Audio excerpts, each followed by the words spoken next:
The morning sky above Lumenspire burned orange with the light of dying ships. Elder Thymos stood at the crystal window of the great hall, watching his world die. Far below, the peaceful streets of the capital city filled with smoke and screams. The Korthak war machines rolled through the flower gardens his people had tended for centuries, crushing everything beautiful beneath their metal treads. Thymos pressed his long, pale fingers against the crystal wall. His skin glowed faintly blue with stress, the way all Veltharans did when fear consumed them. Around him, the other elders whispered prayers in their musical language, but their voices shook with terror. Elder Thymos called Ethan, the youngest, of the council members. His crystalline skin flickered between blue and white as he ran toward the window. The eastern districts have fallen. The Korthak are moving toward the farming valleys. Thymos closed his eyes. The farming valleys held most of their population, families with children, old ones who could barely walk, all of them peaceful people who had never held a weapon in their lives. "How long until they reach the valleys?" Thymos asked. 2 hours at most, Ethan replied. His voice cracked like breaking glass. "Maybe less." Outside, another explosion lit up the sky. A Veltharan's transport ship tried to escape the atmosphere, carrying refugees to safety. 3 Korthak fighters swooped down on it like hunting birds. The transport vanished in a ball of fire, taking 300 souls with it. Thymos turned away from the window. He could not watch anymore. "Send the distress call again," he ordered, "to all members of the Galactic Confederation." "Elder, we have already sent it 12 times, said Calum, an older council member whose skin had turned gray with age. "The responses are always the same. Send it again." Ethan moved to the communication console, his fingers dancing over the crystal. Controls. The holographic display showed the vast network of the galaxy, with lines connecting thousands of worlds. Most of those worlds belonged to species that called themselves Friends of Velthara. The message went out across space at faster than light speed. Thymos watched the display, hoping to see even one friendly response. The first reply came from the Bruthan Republic. Their military was strong, their ships fast and deadly. Surely they would help.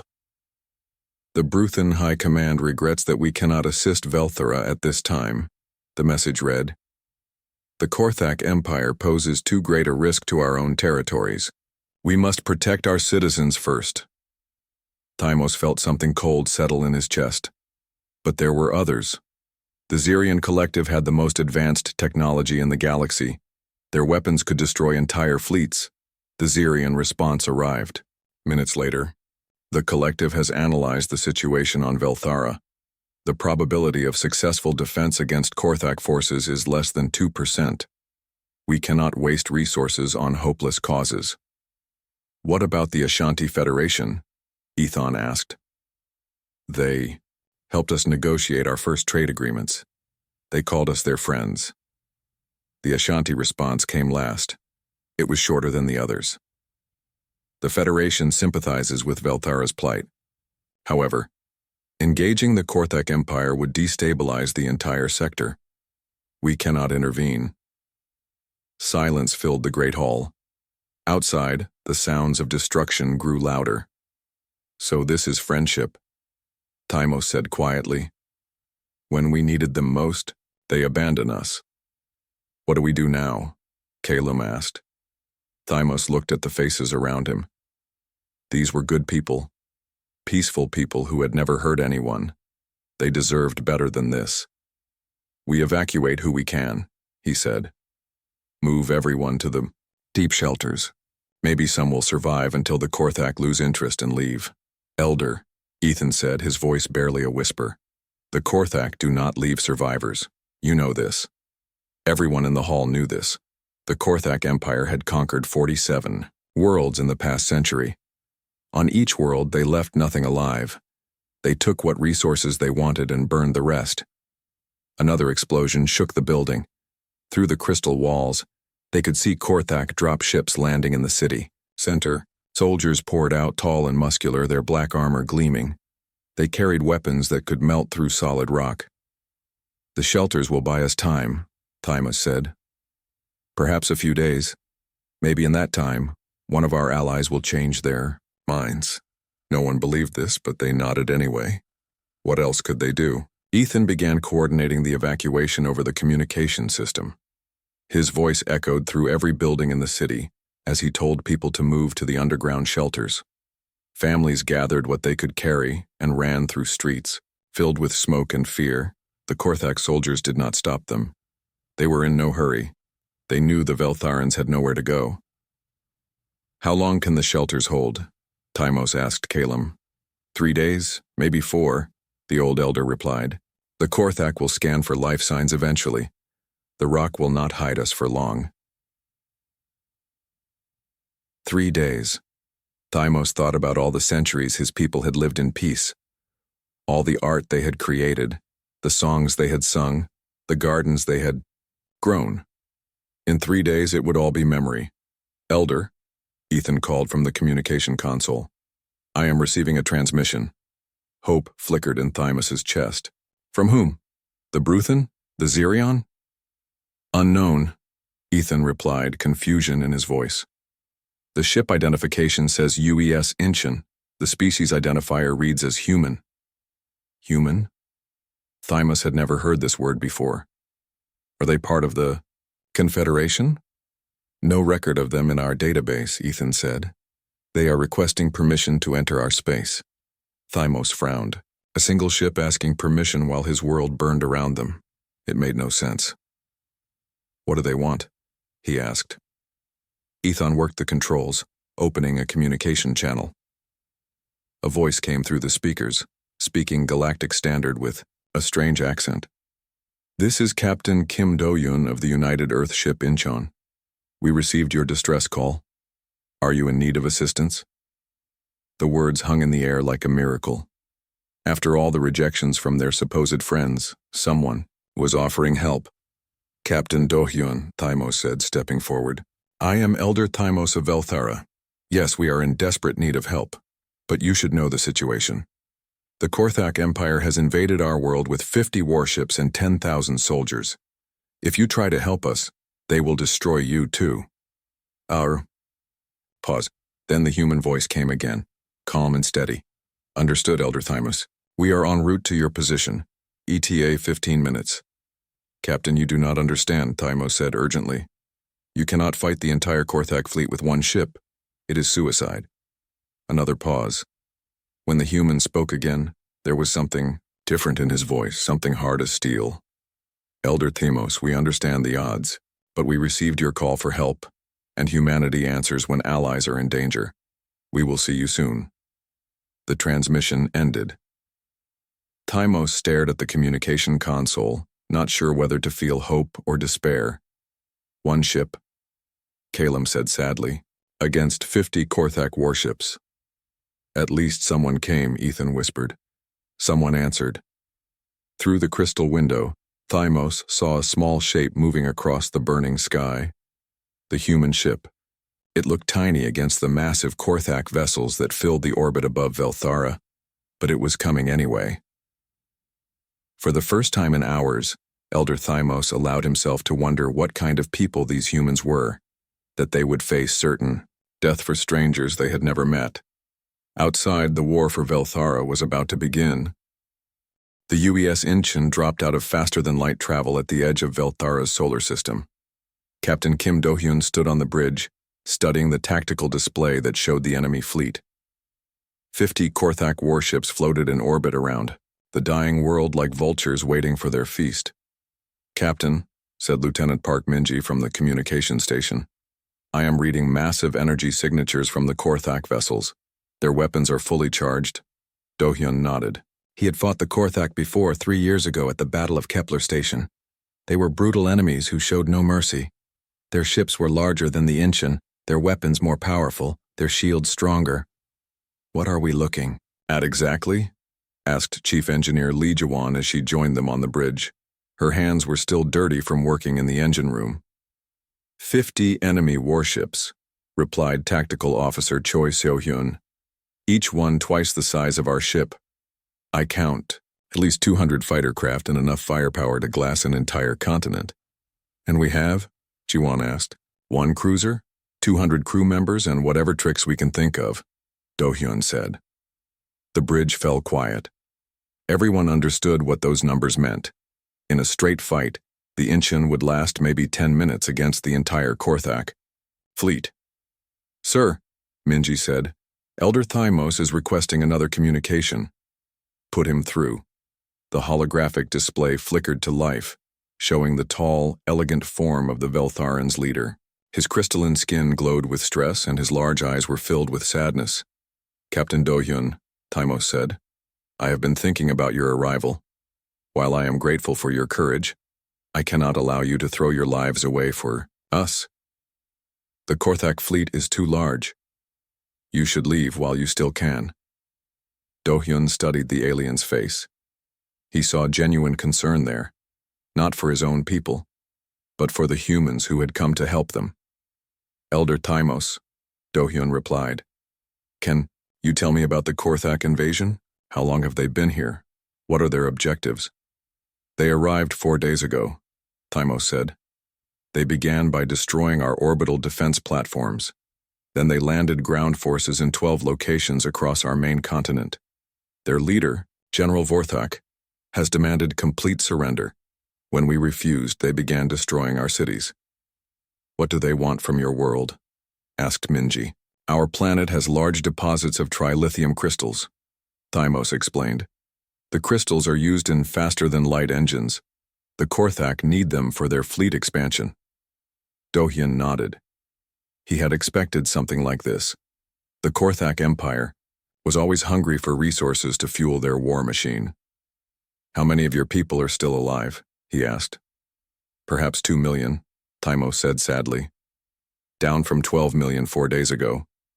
Most are hiding in underground shelters, but the Korthak are setting up orbital bombardment platforms. When they finish, they will burn the surface of our world clean. How long until the platforms are ready? 2 days, maybe 3. Do-hyun turned to his tactical officer. Seo-hyun, analysis. Choi Seo-hyun worked her controls, pulling up detailed scans of the Korthak fleet. The enemy ships are maintaining standard patrol formations. 3 groups of 16 ships each, plus a command group of 2 heavy cruisers. They are not expecting serious resistance. Good, Do-hyun said. Overconfidence is their weakness. Captain, said Security Chief Han Tae-won as he entered the bridge. With respect, sir, overconfidence will not help us against 50 warships. No, Do-hyun agreed, but it will help us choose our battles wisely. He turned back to the holographic display showing Elder Thymos. Elder, I need you to tell your people something. Humanity did not come here to die uselessly. We came here to win. Win? Thymos looked confused. Captain, how can 1 ship defeat 50? By not fighting 50 ships at once, Do-hyun replied. We will use tactics the Korthak do not expect. Hit-and-run attacks. Strike at their supply lines. Force them to spread their fleet thin looking for us. I do not understand, Thymos said. Lieutenant Minji leaned forward. Elder Thymos, can you tell us about your people's knowledge of your own star system? Asteroid fields, gas giants, hiding places? Yes, we know our system well, Thymos replied. There are 3 asteroid belts and a large gas giant with 17 moons. Perfect, said Chief Engineer Ji-won. Captain, if we can hide the ship in the asteroid field, we can strike at enemy supply convoys and disappear before they can respond. What about your ground forces? Do-hyun asked Thymos. Do any of your people have military training? No, Thymos said sadly. We are a peaceful people. We have not fought a war in over 3,000 years. Then we will have to teach them, said Security Chief Han. Basic resistance tactics. How to build improvised weapons. How to hide from enemy patrols. Our people do not know how to fight, Thymos protested. They will learn, Do-hyun said firmly. Because the alternative is extinction. The captain turned to his crew. Here is what we are going to do. Ji-won, I need you to modify our stealth systems. Make us as invisible as possible. Seo-hyun, analyze the Korthak fleet patterns. I want to know their supply schedules, patrol routes, everything. Minji, establish secure communications with the Veltharan's resistance. Han, prepare a team to go planetside. We are going to teach these people how to fight back. Sir, Minji said. The Korthak will detect any large-scale resistance movement. Then we start small, Do-hyun replied. A few trained fighters here, a sabotage supply depot there. We make the Korthak think they are dealing with random accidents at first. Medical officer Dr. Yoon Ji-soo entered the bridge carrying a data pad.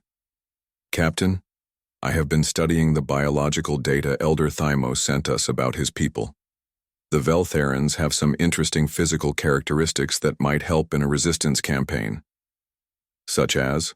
Do-hyun asked.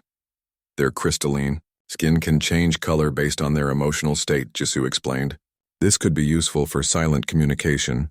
Also, their bodies can absorb and store energy from light sources. They might be able to power small electronic devices just by standing in sunlight. Useful, Han said. What about their physical capabilities? They are taller than humans, but not as strong, Ji-soo continued. However, their reflexes are faster, and their eyesight is better in low-light conditions. So they would make good scouts and messengers, Minji observed. Do-hyun nodded. The pieces of a plan were coming together in his mind. Elder Thymos, he said to the holographic display. I need you to gather whoever you can trust, people who are willing to fight for their world. We are going to start training them immediately. Captain, Thymos said, even if you could teach my people to fight, we have no weapons, no military equipment. We will improvise, Ji-won said. Mining equipment can be converted into weapons. Communication systems can be turned into jamming devices. Your people built this civilization. They know how to build things. The first rule of guerrilla warfare, Han added, is to use what you have available. Do-hyun studied the tactical display. Again, the Korthak ships maintained their lazy patrol patterns, confident that no serious threat could emerge from a single human cruiser and a bunch of pacifist aliens. They are about to learn why that is a mistake, he said quietly. Captain, Seo-hyun said, I am detecting movement from the Korthak fleet. 3 ships are breaking formation, heading toward the outer asteroid belt. Supply run? Do-hyun asked. Most likely. They are heading toward the mining stations in the 3rd belt. Do-hyun smiled. Perfect. Our first target. Sir, Minji said, 3 Korthak ships still outgun us significantly. Not if we hit them one at a time, Do-hyun replied. Ji-won, how long until the stealth modifications are ready? 2 hours, Captain. Good. Elder Thymos, get your people to the shelters and begin organizing resistance cells. In 2 hours, we begin showing the Korthak Empire what happens when they threaten humanity's friends. The holographic display flickered off. Around the bridge, the crew moved with purpose, preparing for a battle they all knew would be desperate and dangerous. But they were human. And humans had never backed down from a fight when innocent lives were at stake. The war for Velthara was about to begin in earnest. The first human strike came at dawn, Velthara time. The UES Incheon slipped through the asteroid field like a ghost, its modified stealth systems hiding it from Korthak sensors. Captain Do-hyun watched the tactical display as 3 enemy supply ships approached the mining station, unaware of the danger waiting for them. Target locked, reported Tactical Officer Choi Seo-hyun. Lead supply vessel is carrying fuel cells and ammunition. Perfect, Do-hyun said quietly. Fire. The Incheon's missiles streaked through space, invisible until they struck their target. The first Korthak supply ship exploded in a brilliant flash, its cargo of fuel cells creating a chain reaction that lit up the asteroid belt. The other 2 ships immediately raised their shields and began scanning for attackers. But Chief Engineer Lee Ji-won's modifications worked perfectly. The Incheon remained invisible to their sensors. Second target, Seo-hyun announced. Fire.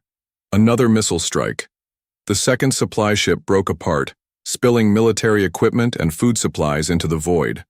The third ship turned to flee, but it was too late. Target the communication array. First, Do-hyun ordered. We do not want them reporting our exact position. The final missile took out the ship's communication system before destroying the vessel entirely. In less than 5 minutes, the human ship had eliminated 3 enemy vessels and disappeared back into the asteroid field. Well done, Do-hyun said to his crew. Now let us see how the Korthak respond. On the surface of Velthara, security chief, Han Tywin crouched in the ruins of what had once been a beautiful garden.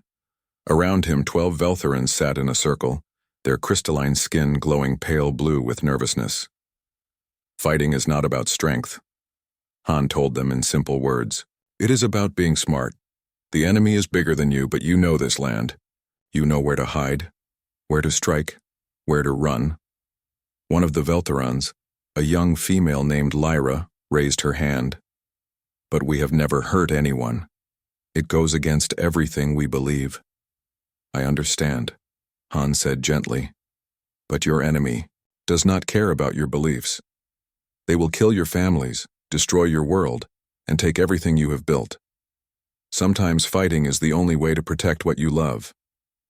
He showed them how to make simple weapons from farming tools, how to build communication devices from crystal radio parts, how to move silently through the underground tunnels that connected their shelters. Your skin changes color with emotion, Han explained. This can be useful. If you stay calm, you can signal to each other without words. Blue for danger, white for safe, green for attack. Lyra practiced changing her skin color, concentrating hard. Slowly, her crystalline surface shifted from blue to white to green. Good, Han said. Now remember, we are not trying to destroy the entire Korthak army. We just want to make their lives difficult, sabotage their equipment, steal their supplies, make them waste time looking for us. Meanwhile, in the Korthak command ship, General Vorthak stared at the reports from his supply convoy. 3 ships destroyed. No survivors. No trace of the attacker. How is this possible? He demanded from his tactical officer. Our sensors detected no enemy ships in that sector. Unknown, General, the officer replied nervously. The attack came from nowhere. The ships were destroyed before they could even send a distress signal. Vorthak's reptilian features twisted with anger. He had conquered 47 worlds and never had his supply lines been threatened by local resistance. Send 6 patrol ships to search that asteroid field, he ordered. Find whatever is hiding there and destroy it. Yes, General. But when the Korthak patrol ships reached the asteroid field, they found nothing. The human ship had already moved to a different hiding spot, using the complex network of asteroid belts and gas giant moons to stay hidden. 2 days later, the Incheon struck again. This time they hit a communication relay station orbiting Velthara's largest moon. The attack left a dozen Korthak ground units without contact with their command ship. Lieutenant Park Minji coordinated the communication blackout from the bridge. The isolated units are requesting orders, she reported. They do not know what to do without guidance from their commanders. Excellent, Do-hyun said. A confused enemy makes mistakes. On the planet's surface, those mistakes were already happening. Medical officer Dr. Yoon Jisoo had established a field hospital in the underground tunnels, treating wounded Veltharans with a combination of human medicine and their own natural healing abilities. Your people heal faster than I expected, she told Elder Thymos as she treated a young Veltharans who had been injured in a Korthak patrol attack. The crystalline structure in your skin actually helps repair damaged tissue. We have always healed quickly, Thymos replied. But we have never needed to heal from battle wounds before. Jisoo mixed a combination of human medical gel with powdered Veltharan's crystal, creating a healing paste that worked twice as fast as either treatment alone. This should help your fighters recover more quickly. Fighters? Thymos repeated the yo word sadly. A month ago, that word did not exist in our vocabulary. I know this is hard, Jisoo said, but your people are learning. They are becoming stronger. She was right. Across the planet, small groups of Veltharans were beginning to fight back. They sabotaged Korthak vehicles by putting crystal dust in the fuel lines. They jammed enemy communications with modified mining equipment. They rescued prisoners from Korthak holding areas using their knowledge of underground tunnel systems. The attacks were small, but they were constant. Every day, something went wrong for the Korthak occupation forces. Equipment broke down. Patrols got lost. Supply convoys arrived late or not at all. General Vorthak grew more frustrated with each passing day. How can a primitive species cause so much trouble? He demanded. General, his intelligence officer reported. We believe they are receiving help from off-world sources. What kind of help? Unknown. But our analysts believe someone is training them in military tactics. Vorthak studied the tactical displays showing his forces spread across Velthara. Red warning symbols marked locations where attacks had occurred. There were dozens of them. Double the patrols, he ordered, and begin Phase 2 of the orbital bombardment platforms. I want this planet sterilized within 72 hours. In space, the Incheon intercepted the enemy communication. Captain, Minji reported, the Korthak are accelerating their bombardment schedule. The platforms will be ready in 3 days instead of 5. Do-hyun felt his stomach tighten. 3 days was not enough time. They needed at least a week to train enough Veltharan's resistance fighters to make a real difference. We need to slow them down, he decided. Target their construction ships. Sir, Seo-hyun said. The construction ships are heavily guarded, 6 escort vessels each. Then we hit them anyway, Do-hyun replied. We cannot let them complete those platforms. The next attack was the most dangerous yet. The Incheon had to come close to the main Korthak fleet to reach the construction ships building the orbital bombardment platforms. Jiwon pushed the stealth systems to their limits as the human ship approached its targets. Stealth field is holding, she reported.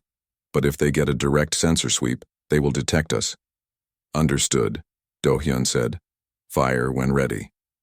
The missiles struck the first construction ship, but this time the Korthak were ready. The escort vessels immediately began scanning for the attacker, and one of them got lucky. They have found us, Seo-hyun announced. 6 ships closing fast. Run, Do-hyun ordered. The Incheon fled toward the asteroid field with the Korthak ships in pursuit. Enemy fire lit up space around them as they weaved between the floating rocks. Hull breach in Section 7, Jiwon reported. Stealth system is damaged. Can you fix it? Give me an hour. We may not have an hour, Do-hyun said, watching the tactical display as more Korthak ships joined the hunt. But then something unexpected happened. The Veltharan's resistance struck again, this time hitting a major Korthak supply depot on the planet's surface. The explosion was visible from orbit. General Vorthak immediately recalled 2 of his pursuit ships to deal with the surface attack. The pressure on the Incheon eased just enough for them to escape into the gas giant's atmosphere, where the Korthak sensors could not track them. We bought some time, Do-hyun said, but not much. They will complete at least 1 bombardment platform within 48 hours. Captain, Minji said, we are receiving a transmission from Elder Thymos. The holographic display showed the Veltharan's leader, but he looked different now. His skin glowed with new strength, and his eyes held a fierce determination that had not been there before. Captain Do-hyun, Thymos said, my people have been watching your ship fight for us. We have been learning from your courage. We want to help more. What do you have in mind? Do-hyun asked. We are going to attack the main Korthak base, Thymos replied. All of us together. Do-hyun felt his blood turn cold. Elder, that would be suicide. They have thousands of soldiers there. Perhaps, Thymos said calmly, but we would rather die fighting for our world than hiding in holes waiting for death to find us. The transmission ended, leaving the human crew staring at the empty holographic display. He means it, Han said quietly over the communication system from the planet's surface. The Veltharans are ready to make their final stand. Do-hyun looked at his damaged ship, his exhausted crew, and the overwhelming enemy fleet that surrounded them. The UES Incheon floated in the dense atmosphere of the gas giant, hidden from Korthak sensors but running out of time. Captain Do-hyun stared at the damage reports scrolling across his screen. Hull breaches in 3 sections. Stealth system operating at 60%. Weapon systems damaged but functional. Captain, Chief Engineer Lee Ji-won reported from the engine room. I can fix the stealth system, but it will take 12 hours. The weapon systems need at least 6 hours of work. We may not have that long, Do-hyun replied. Through the bridge windows he could see the swirling clouds of the gas giant, beautiful and deadly. What is the status of the orbital bombardment platform? Tactical Officer Choi Seo-hyun worked her controls. Long-range sensors show the Korthak have completed 60% of the construction. At current pace, it will be operational in 18 hours. 18 hours. After that, every living thing on Velthara would be burned to ash. Sir? Lieutenant Park Minji said. We are receiving another transmission from the planet. It is Elder Thymos again. The holographic display flickered to life, showing the Veltharan's leader. But this time he was not alone. Behind him stood dozens of other Veltharans, their crystalline skin glowing with determination. Captain Do-hyun, Thymos said, we have been preparing for our final attack on the Korthak base. But first we have a proposal. I am listening, Do-hyun replied. Dr. Yoon Ji-soo has told us about human medicine and biology. She believes there might be a way to create a stronger connection between our species. On the planet's surface, medical Officer Dr. Yoon Ji-soo stepped into view. She looked tired but excited. Captain, she said, I have been studying the neural pathways in Veltharan's brains. Their crystalline biology allows them to share thoughts and emotions with each other over short distances. I believe we can extend this ability to humans. What are you talking about, Doctor? Do-hyun asked. A neural link, Ji-soo explained. A direct connection between human and Veltharan's minds. It would allow perfect coordination in battle, shared tactical awareness, the ability to operate each other's technology. Security Chief Han, Taewon's voice came over the communication system from his position in the underground tunnels. Doctor, what are the risks? Unknown, Ji-soo admitted. The procedure has never been tested. It could cause permanent brain damage or death. But if it works, it could give us the edge we need. Do-hyun considered the proposal. A neural link with an alien species was beyond anything humanity had ever attempted. The risks were enormous. How many volunteers would you need?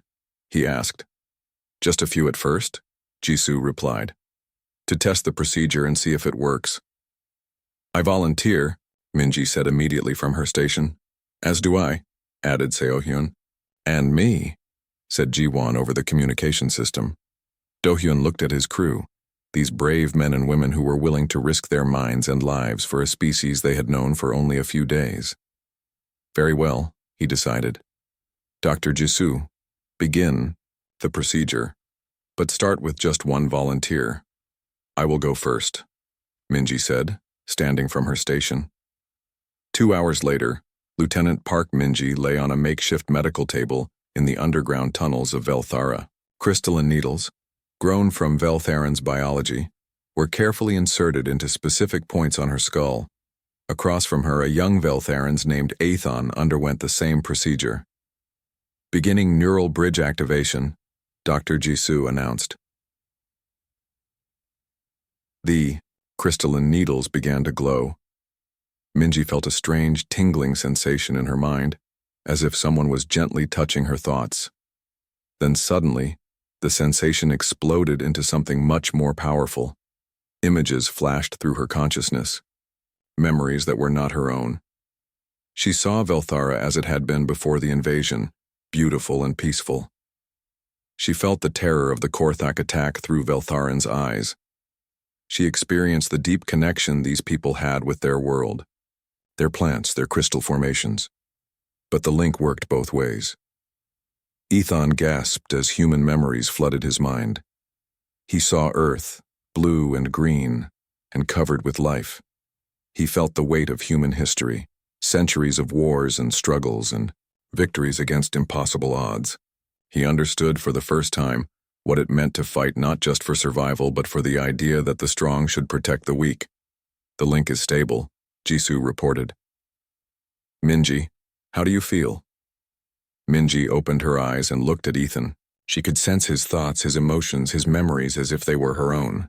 But more than that, she could feel his connection to the Veltharan's communication network that linked every member of his species on the planet. I can hear them, she whispered. All of them. Every Veltharan's on the planet. Through Aethon's neural pathways, Minji suddenly had access to a planet-wide communication system more advanced than anything humanity had ever built. She could coordinate with resistance fighters across 3 continents simultaneously. This is incredible, she said. Captain, with this link, we can coordinate every resistance cell on the planet, as if they were a single military unit. But there was something else. As the neural link stabilized, both Minji and Ethan began to understand something that neither species had fully grasped before. The Veltharans' crystalline biology was not just decorative. Their entire planet was connected through a network of crystal formations that ran deep underground. Captain, Ethan said, speaking in perfect galactic standard as if he had been born knowing the language, our world is not just a planet. It is a single living system. Every crystal formation, every plant, every Veltharans is part of one great organism. What does that mean for our battle strategy? Do-hyun asked. It means, Minji said, her eyes glowing with new understanding, that we can turn the entire planet into a weapon. In orbit above Velthara, General Vorthak received disturbing reports from his ground forces. The Veltharans' resistance attacks were becoming more coordinated, more precise. Equipment failures were happening simultaneously across multiple locations. General, his tactical officer reported, we are detecting unusual energy readings from the planet's crystal formations. What kind of energy readings? Unknown. But the patterns suggest some kind of planet-wide communication network. Vorthak studied the data. In his centuries of conquest, he had never encountered anything like this. Accelerate the bombardment platform construction, he ordered. I want that planet sterilized immediately. Sir, we are already working at maximum speed. Then find a way to work faster, Vorthak snarled. I want every living thing on that world dead within 12 hours. Back on the Incheon, Captain Do-hyun watched the tactical display as more Korthak reinforcements appeared on long-range sensors. 30 additional warships, approaching fast. ETA on the reinforcements? He asked. 14 hours, Seo-hyun replied. And the bombardment platform? 10 hours until operational status. Do-hyun did the math. The Korthak would have their planet killer weapon ready 4 hours before their reinforcements arrived. That meant 4 hours to destroy every living thing on Velthara, before even more enemy ships joined the battle. Sir, Minji's voice came over the communication system from the planet. Ethan and I have an idea. The neural link has shown us something about the crystal network on this planet. Go ahead. The crystals do not just carry communication signals, she explained. They can store and amplify energy. If we could channel the planet's entire energy network into a single focused beam, you are talking about turning the planet into a giant weapon, Do-hyun realized. Exactly. But it would require every Veltharans on the planet to link their consciousness together. They would have to act as a single mind. Elder Thymos stepped into the communication range. Captain, my people are willing to try, but we need time to establish the connections. How much time? 6 hours minimum. Do-hyun looked at the tactical display again. The bombardment platform would be ready in 10 hours. The reinforcements would arrive in 14 hours.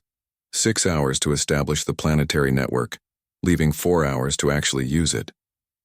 We need to delay the bombardment platform, he decided. Buy you the time you need. Captain, Ji-won said, our ship is barely operational. We cannot take on the entire Korthak fleet. Then we do not take on the fleet, Do-hyun replied. We take on the platform itself. It was a suicide mission, and everyone on the bridge knew. No. The bombardment platform was heavily defended and located in the middle of the enemy fleet. A single damaged cruiser had no chance of destroying it and escaping. Sir, Han's voice came from the planet. If you attack that platform, you will not survive. Maybe, Do-hyun agreed. But if we do not attack it, none of us will survive. He turned to his crew. I need volunteers for a one-way mission. Every single person on the bridge raised their hand. Very well, Do-hyun said. Let us show the Korthak what happens when they threaten humanity's friends. As the Incheon prepared for its final battle, something extraordinary was happening on the planet below. Every Veltharans on the world was joining their consciousness to the crystal network, creating a single unified mind that spanned an entire planet. For the first time in their history, the peaceful Veltharans were preparing for war. The crystal caves beneath Velthara's surface glowed with an otherworldly light as 2 million Veltharans joined their minds to the planetary network. Elder Thymos stood at the center of the largest crystal formation, his hands pressed against the smooth surface as neural pathways spread across the world like silver fire. Lieutenant Park Minji felt the moment when the network activated. Through her link with Ethan, she suddenly became aware of every Veltharan's consciousness on the planet. It was overwhelming at first, like trying to hear 2 million voices speaking at once. But gradually, the voices began to harmonize into something greater. "It is working," she reported to Captain Doyun aboard the Incheon. "The planetary network is online." Above them, the UES Incheon emerged from the gas giant's atmosphere, its hull scarred but its weapons ready. Chief Engineer Lee Jiwon had managed to restore partial stealth capability and bring the weapon systems back to full power. "Target acquired," Tactical Officer Choi Seo-hyun announced. "The orbital bombardment platform is directly ahead, defended by 12 Korthak warships." Captain Do-hyun studied the tactical display. The enemy platform was massive, easily 10 times the size of his ship. Its main weapon could destroy entire continents with a single blast. "Begin attack run," he ordered. The Incheon charged toward the enemy formation, its damaged stealth system hiding it until the last possible moment. The Korthak defenders were caught off guard as missiles streaked from the apparently empty space. 2. Enemy ships exploded before they could raise their shields, but the other 10 vessels quickly responded, filling space with weapons fire. "Hull breach in Section 4, Jiwon reported as the ship shook under enemy fire. "Shields down to 30%. On the planet's surface, Security Chief Han Taiwan led his team of trained Veltharan's fighters toward the main Korthak base. But this was no ordinary assault. Through the neural network, every fighter was connected to every other fighter on the planet. "Strike Teams 7 and 12, move to flanking positions," Han commanded.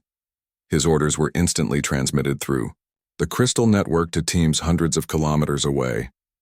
The Korthak ground forces had never faced anything like this.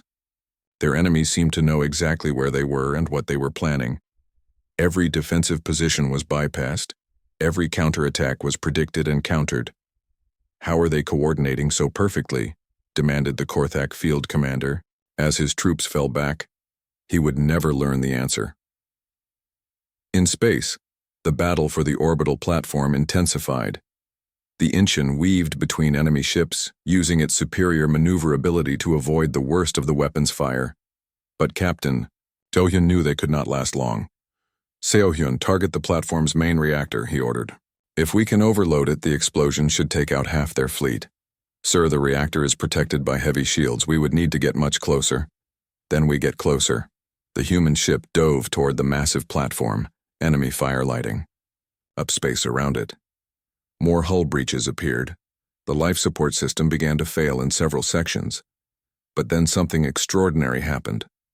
On the planet below, the unified Veltharan's consciousness reached out through space, touching the minds of the human crew. For a brief moment, every person aboard the Incheon felt what the Veltharans felt. The deep spiritual connection to their world. The willingness to sacrifice everything to protect their home. In return, the Veltharans felt human memories flooding through the neural link. They experienced humanity's long history of standing against impossible odds. They felt the fierce determination that had carried humans through countless wars and struggles.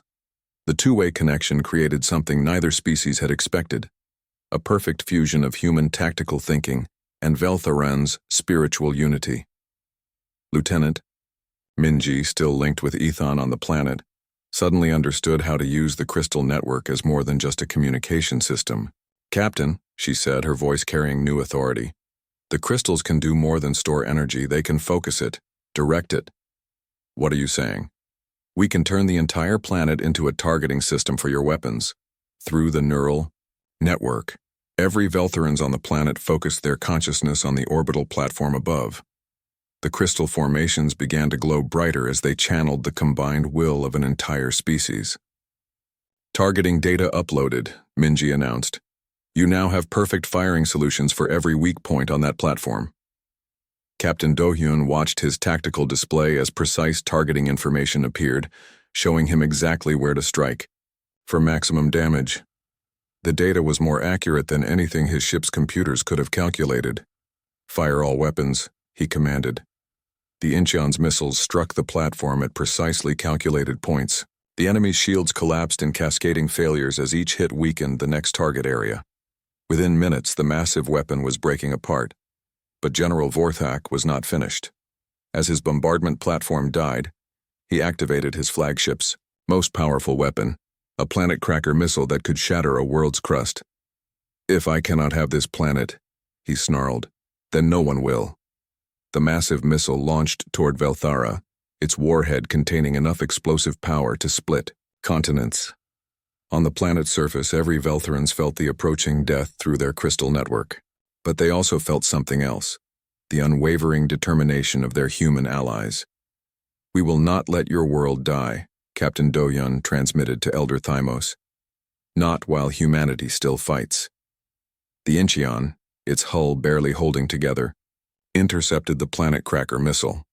Captain Do-Hyun ordered all remaining power diverted to weapons as his ship made one final attack run. "Sir," Chief Engineer Ji-Won reported, "if we fire at full power, we will overload our own reactor. The ship will be destroyed." "I know," Do-Hyun replied calmly. "Fire when ready." The human ship's weapons struck the planet cracker missile just as the Incheon's reactor went critical. The resulting explosion lit up half the solar system as both the missile and the human cruiser vanished in a ball of nuclear fire.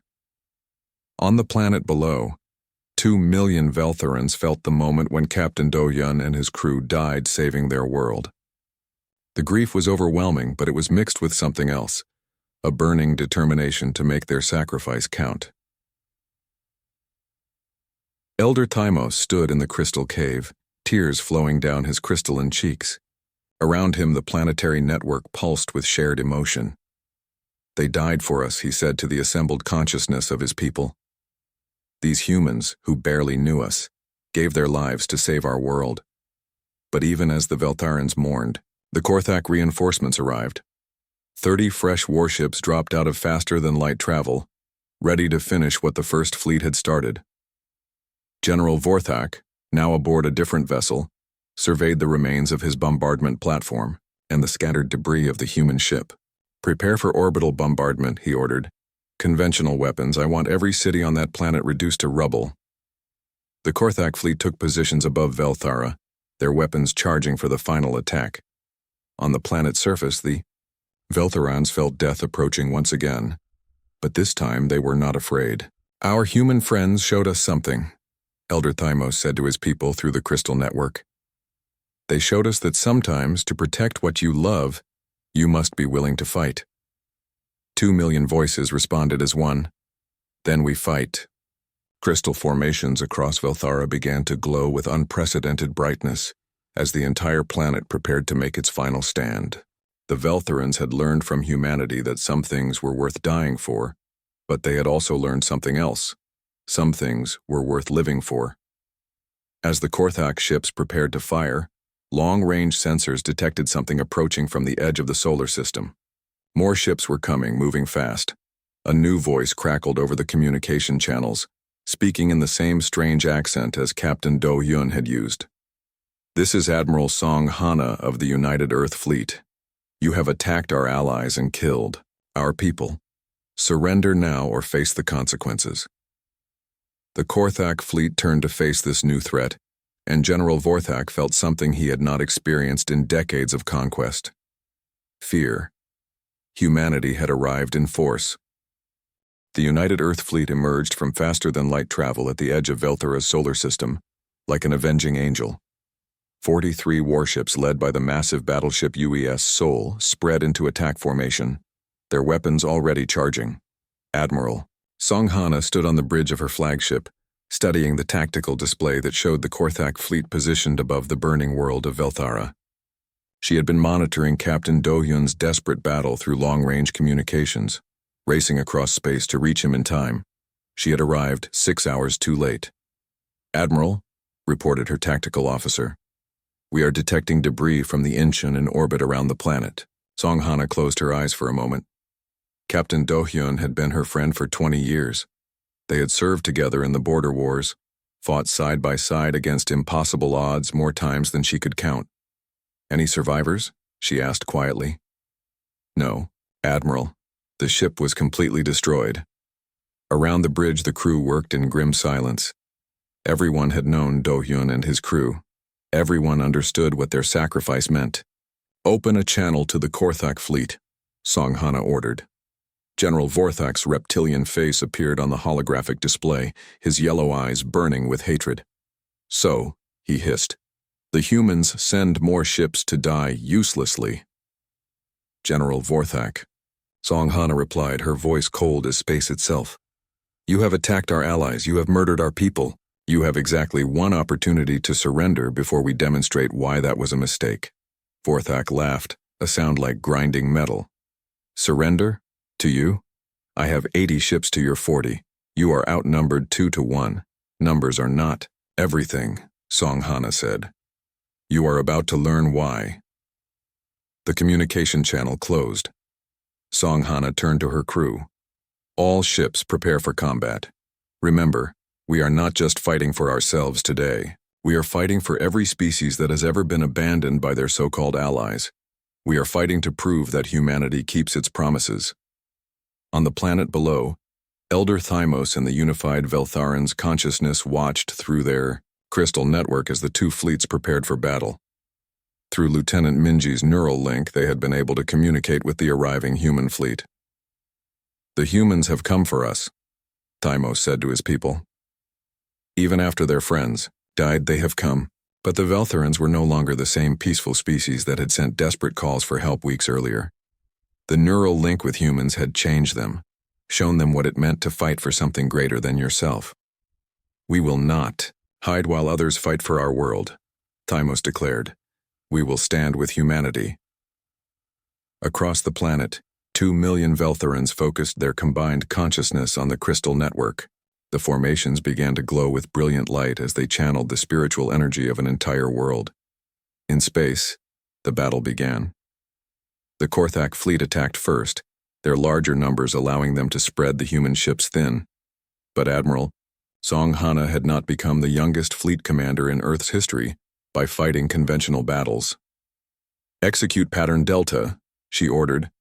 The human ships suddenly scattered, breaking their tight formation and moving in seemingly random directions. The Korthak fleet pursued, confident in their numerical advantage. But the human movement was not random at all.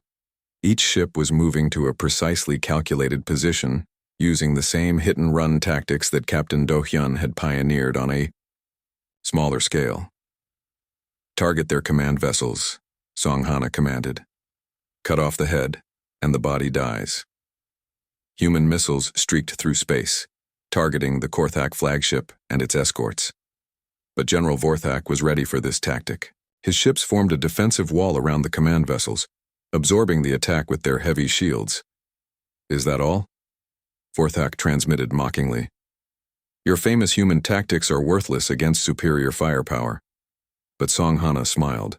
"We are just getting started." At that moment, something unprecedented happened.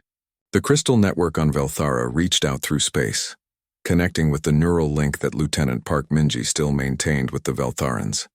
Even though Minji had died with Captain Do-hyun aboard the Incheon, the neural pathways remained active, floating in space as crystalline particles mixed with the debris of the destroyed ship. The particles began to resonate with the planetary crystal network, creating a communication bridge between the planet and the human fleet. "Admiral Song," came Elder Thymos' voice through the bridge speakers, "we can help you.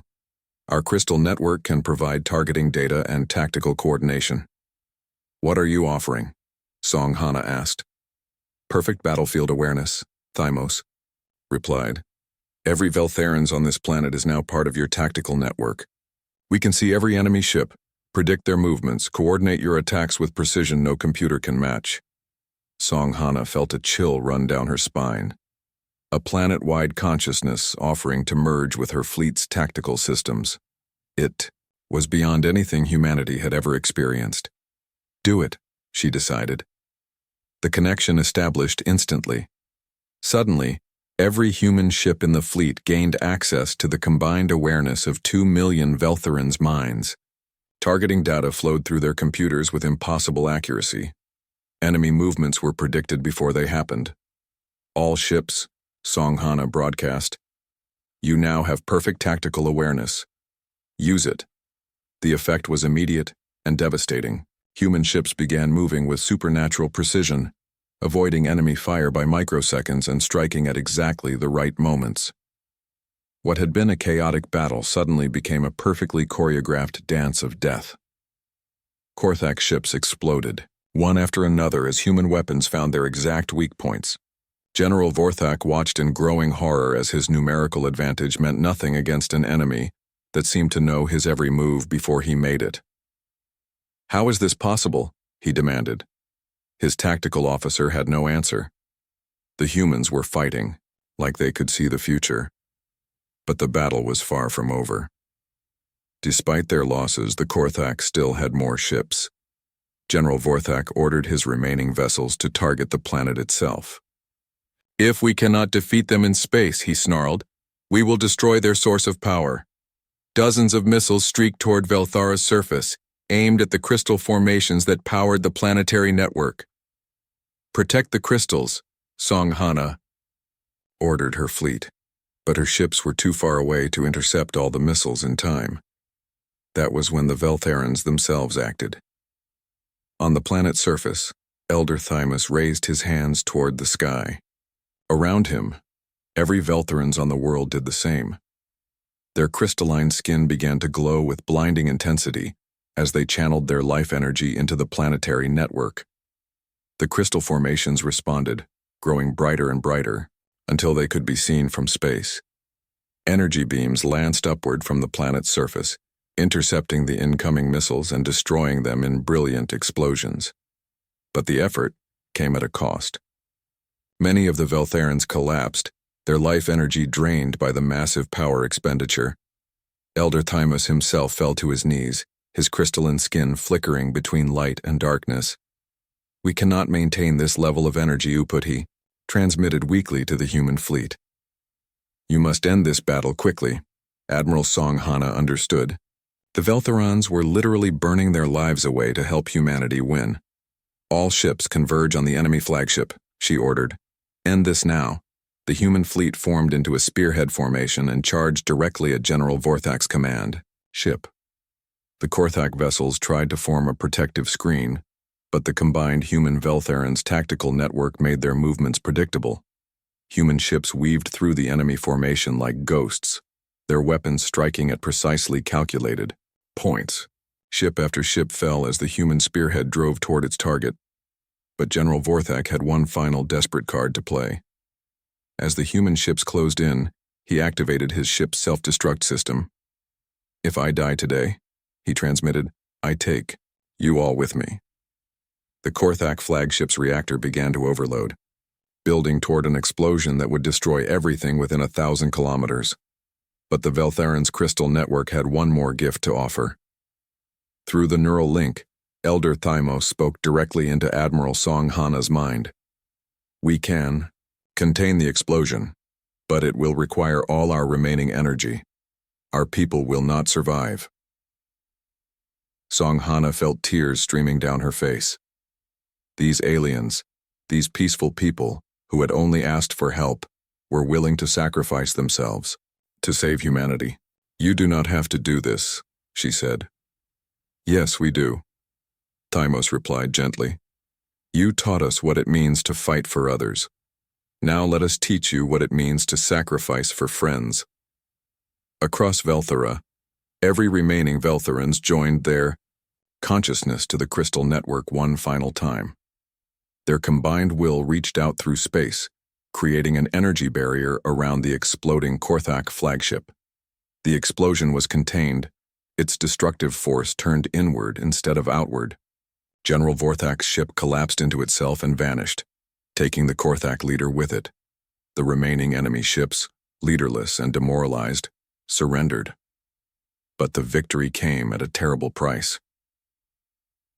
On the planet's surface, Elder Thymos lay dying, in the crystal cave, his life energy spent. Around him, thousands of other Veltharans had given everything they had to save their human friends, Admiral Song Hana transported down to the planet immediately, kneeling beside the dying L.